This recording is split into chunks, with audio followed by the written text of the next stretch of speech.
તલોદ નજીક એલસીબીએ દારૂની હેરાફેરી પકડી. બલેનો કારમાંથી 5 લાખનો વિદેશી દારૂ જપ્ત. પાયલોટિંગ કરતી અલ્ટો કાર સાથે એક ઝડપાયો. તલોદ નજીક એલસીબીએ દારૂની હેરાફેરી પકડી. બલેનો કારમાંથી 5 લાખનો વિદેશી દારૂ જપ્ત. પાયલોટિંગ કરતી અલ્ટો કાર સાથે એક ઝડપાયો.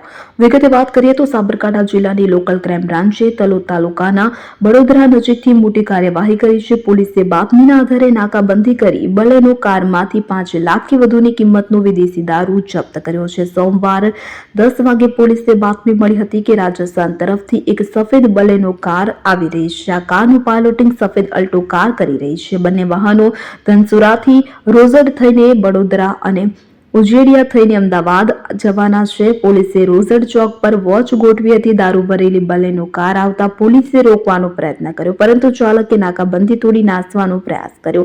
તલોદ પોલીસને જાણ કરતા બડોદરા વહાણવટી સિકોતર માતાના મંદિર નજીક મેશ્વો નદીના પુલ પાસે નાકાબંધી કરવામાં આવી હતી.